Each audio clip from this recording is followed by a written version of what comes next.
लेकिन ग्रामीण विकास मंत्री बनने के बाद मामा भी पहली बार असम में आया है। हेमंत दा ने कहा अभी कि ये मकान तो बन गए 20 लाख, लेकिन जरूरत अभी और भी है।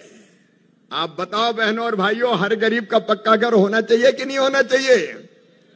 जोर से बताओ, होना चाहिए कि नहीं होना चाहिए? तो दादा कह रहे हैं अभी तो आवास प्लस की सूची में से ही कुछ बचे हैं। दादा जो बन गया अब उनकी बात नहीं करूंगा, लेकिन आपने जो बताया और मैंने जानकारी ली, उस जानकारी के हिसाब से अभी 7,76,000 मकान उस सूची में से और बनना है। और इसलिए आज ही 3,88,000 मकान तत्काल हम स्वीकृत कर रहे हैं असम के गरीबों के लिए। मेरे अधिकारी यहां बैठे और ये कह के नहीं करूंगा, दादा भी आपको चिट्ठी भी देने वाला हूं, क्योंकि आपने पहले ही कह दी थी कि आओ तो कुछ लेके आना, तो लेके आया हूं। और 3,88,000 नहीं दादा, 3,88,000 अभी इसी वित्तीय वर्ष में, अगले महीने किस्त जारी कर सकते हैं आप। और उसके बाद अप्रैल के महीने में अगला वित्तीय वर्ष शुरू होते ही 3,88,000 और देके सूची को पूरा कर दिया जाएगा। आवास प्लस की सूची से एक भी लाभार्थी वंचित नहीं रहेगा। हेमंत विश्व शर्मा जी के नेतृत्व में प्रधानमंत्री जी के आशीर्वाद से यह चमत्कार होगा। इतने मकान एक साथ कभी नहीं बने। और इतना और बताता हूं कि इन दोनों में पैसा कितना लगेगा। आज जो मकान हम देंगे, जो मैंने घोषित किया है, उसमें 9,726 करोड़ रुपए की कुल राशि लगेगी, दोनों मिला के आज के। और जो मैंने अनाउंस किया अगले वित्तीय वर्ष के 16,159 करोड़ रुपया खर्च किया जाएगा गरीबों के मकान बनाने के लिए। और दादा इसमें से 90% केंद्र सरकार का, 10% आपका, थोड़ा हमारा थोड़ा तुम्हारा, गरीबों का घर बन जाएगा, उनकी जिंदगी सफल और सार्थक हो जाएगी। लेकिन दादा यहीं तक नहीं रुके, उन्हें कहा भी तो कई रह गए, सर्वे में नाम छूट गए। तो मेरे बहनों और भाइयों, आप भी ध्यान से सुनना और बाकी को सुना भी देना कि जो मकान बचे हैं प्रधानमंत्री जी ने तय कर लिया है। सरकार बनते ही तीसरी बार उन्होंने ये तय किया था कि गरीबों के लिए 3 करोड़ घर और बनाए जाएंगे, 1 करोड़ शहर में और 2 करोड़ गांव में। तो जो छूट गए, बताओ भी छूट गए कि नहीं? कई लोग छूटे हैं कि नहीं? कई लोग छूटे हैं। तो अब जो छूटे हैं वो भी नहीं छूटेंगे। अब नया सर्वे शुरू किया जा रहा है, फिर से जो छूट गए हैं उनका नाम जोड़ने के लिए नया सर्वे।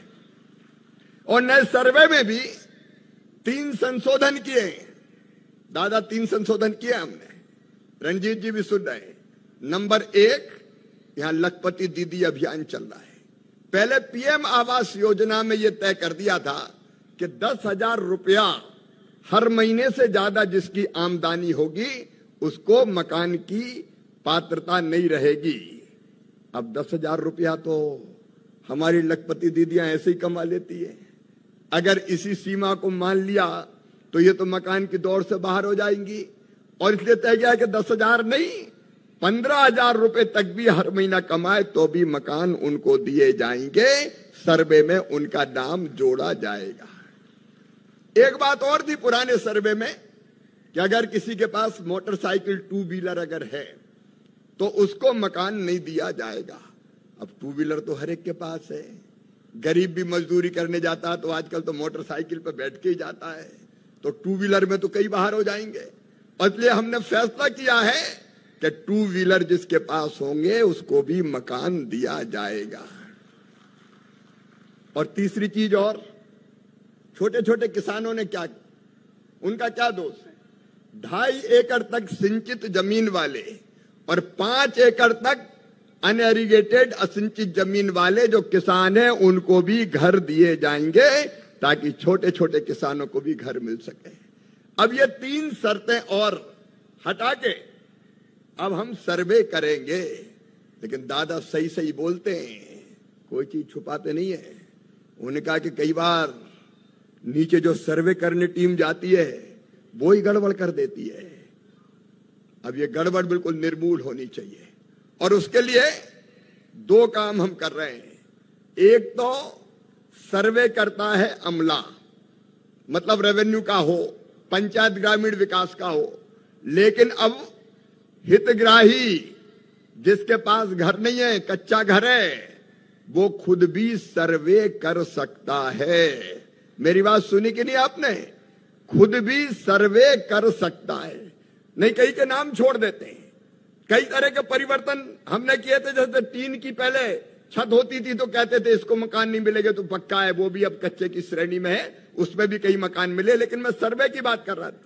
आपके पास मोबाइल होना चाहिए, आधार नंबर होना चाहिए, उस आधार नंबर को लॉगिन कीजिए और अपना फोटो खींच लीजिए, अपडेट कर दीजिए। वो पूरा का पूरा जो ऐप है उसमें जानकारी का जो कॉलम है वो खुल जाएगा और उसको आप भर दीजिए। मतलब मेरी आमदनी 15,000 रुपए से ज्यादा नहीं है, जो भी शर्तें हैं उनको आप खुद भर दीजिए तो आपका सर्वे की सूची में नाम आ जाएगा। कोई का नाम नहीं छूटेगा। आप अपने मोबाइल से अपना स्व सर्वे, सेल्फ सर्वे कर सकते हैं। अब एक सवाल उठता है कि सेल्फ सर्वे करने पे अगर किसी ने गलत कर दिया तो उसका वेरिफिकेशन करवा लेंगे। और दादा, उस वेरिफिकेशन में हम सेल्फ हेल्प ग्रुप की बहनों को जिम्मेदारी देंगे कि वो वेरिफिकेशन करके आए कि कोई जानकारी गलत तो नहीं है।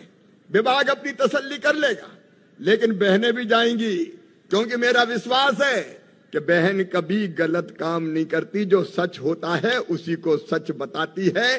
इसलिए सेल्फ हेल्प ग्रुप को भी इस काम में लगाया जाएगा। तो मुझे लगता है फिर सर्वे की सूची से कोई नाम नहीं छूटेगा जब खुद ही सर्वे करना है।